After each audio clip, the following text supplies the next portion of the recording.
ಇಲ್ಲಿ ರವಿ ಅಂತ ಹೇಳಿ PSI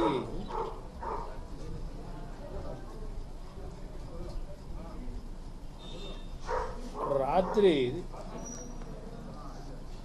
ದಿನಾಂಕದಂದು ಗಂಟೆಯಿಂದ ಗಂಟೆಯವರೆಗೆ ಹೇಗಿದೆ ನೋಡಿ. ಇಲ್ಲಿ Ravi BJ PSI Nagamangala town police ಠಾಣೆಯವರು ದಿನಾಂಕ ರಂದು ಗಂಟೆಯಿಂದ ಗಂಟೆಯವರೆಗೆ ನಾಗಮಂಗಲ ಸರ್ಕಾರಿ ಆಸ್ಪತ್ರೆಯ ವಾರ್ಡ್ನಲ್ಲಿ ವೈದ್ಯರ ಸಮಕ್ಷದಲ್ಲಿ ನೀಡಿದ ಹೇಳಿಕೆ ಏನೆಂದರೆ ಅಂತ ಹೇಳಿ ಇಲ್ಲಿ ರಾತ್ರಿ ಟೈಮು ಅಲ್ಲಿ ಎಷ್ಟು ಅಂತ ಹೇಳಿಲ್ಲ.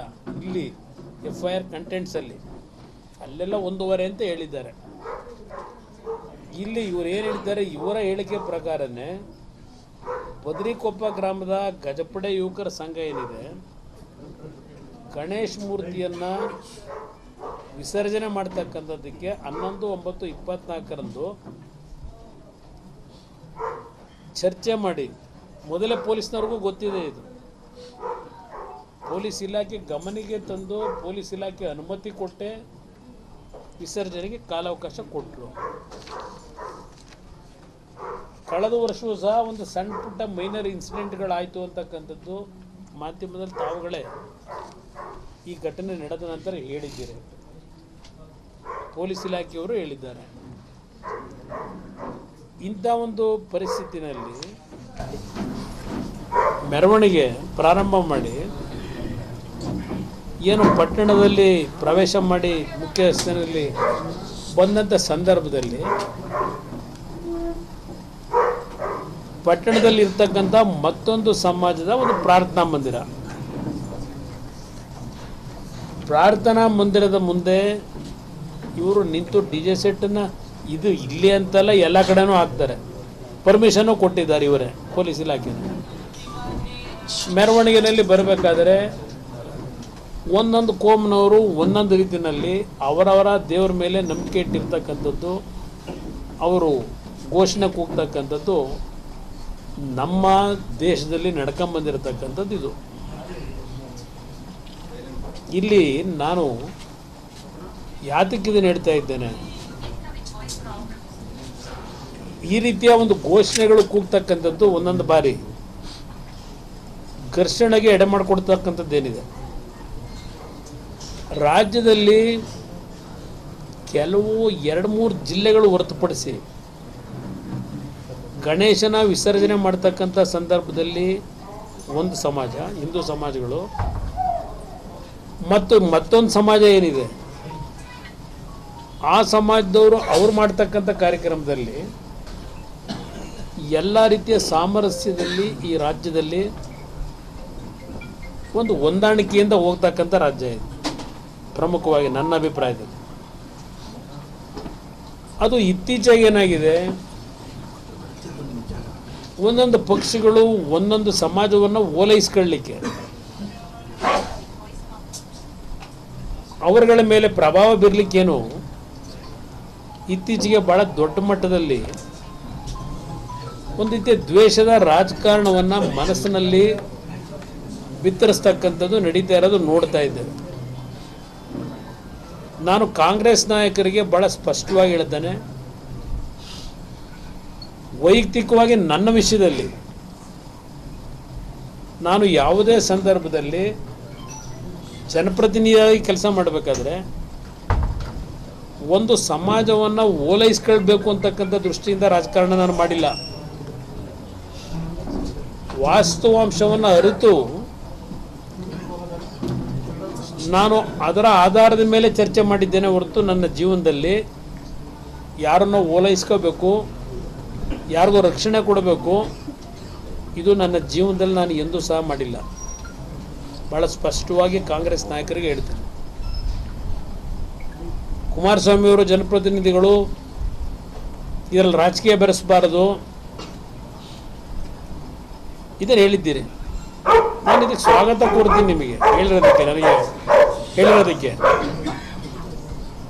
ಆದರೆ ನೀವುಗಳೇನು ಮಾಡ್ತಾ ಇದ್ದೀರಿ, ನಿಮ್ಮ ನಡವಳಿಕೆಗಳೇನಿದೆ, ಇವತ್ತು ಯಾವ ಹಳೆ ಕರ್ನಾಟಕ,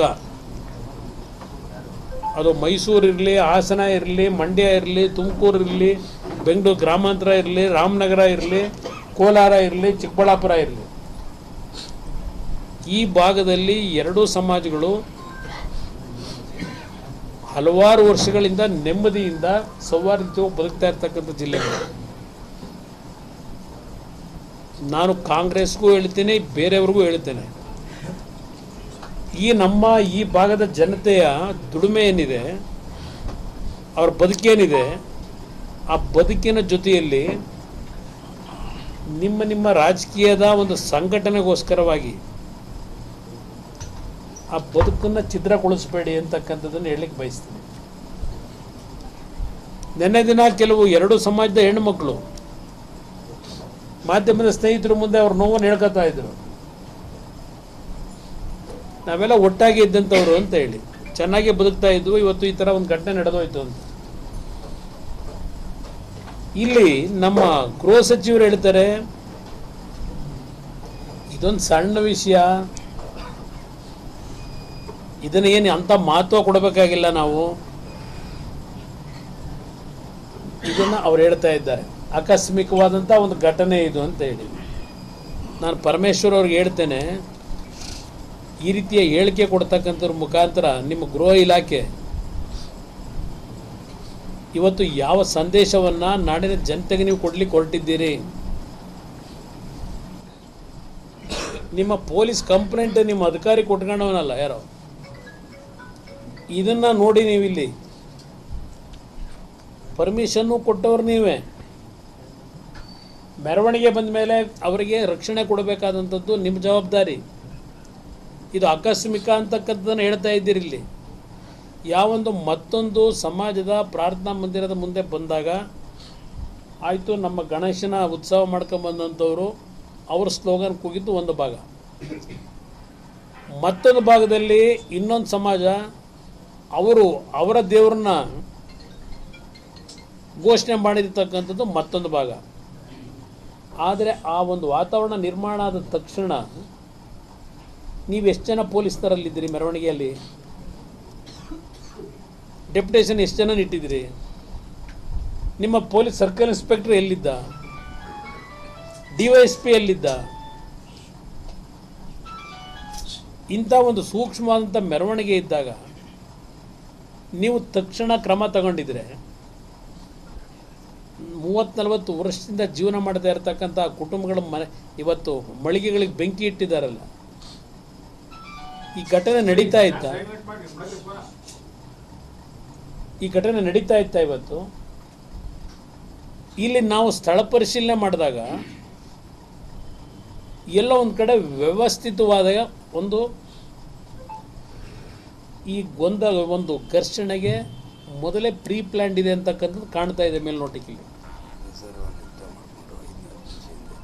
ವಾಪಸ್ ಮಾಡ್ತಾರೆ, ಗೊತ್ತಾಯಿತು.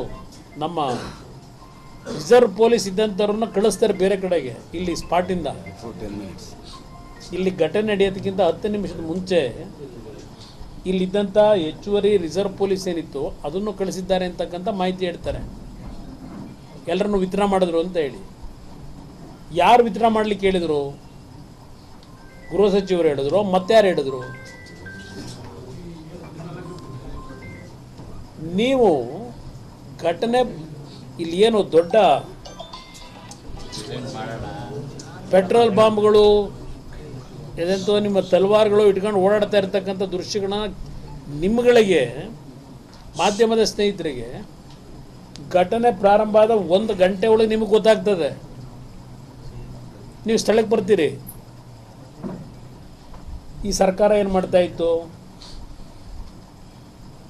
ಇಂಥ ಒಂದು ಘಟನೆ ಸ್ಪ್ರೆಡ್ ಆಗ್ತಕ್ಕಂಥ ಸಂದರ್ಭದಲ್ಲಿ ಇದು ಇಲ್ಲಿರ್ತಕ್ಕಂಥ ಪ್ರಶ್ನೆ. ಈ ಲೋಕಲ್ ಅಧಿಕಾರಿಗಳು ಯಾವ ಮಟ್ಟಕ್ಕೆ ಕೆಲಸ ಮಾಡಿದ್ದಾರೆ ಇಲ್ಲಿ ಅಂತೇಳಿ. ಇಲ್ಲಿ ಏನು ಹೇಳ್ತಾರೆ? ಬದ್ರಿಕೊಪ್ಪಲು ಗ್ರಾಮದಿಂದ ಮಧ್ಯಾಹ್ನ ಸುಮಾರು ಅವೆಲ್ಲ ಬೇಡ ಬಿಡಿ, ಹೊರಟಿದ್ದು ಕೋಟೆ ಬೆಟ್ಟ ಇವೆಲ್ಲ ಹೇಳ್ಕೊಂಡವ್ರೆ, ಇದೆಲ್ಲ ಇರಲಿ. 7:30 ಗಂಟೆಗೆ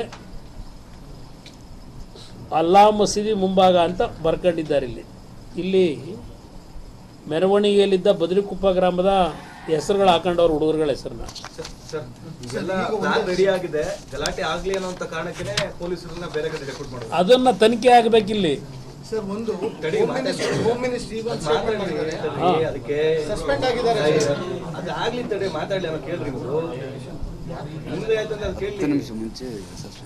ಇವರು ಹಲವಾರು ಹೆಸರುಗಳು ಕ್ಲಾರಿಫಿಕೇಶನ್ ಮಾಡಿ ಸರ್.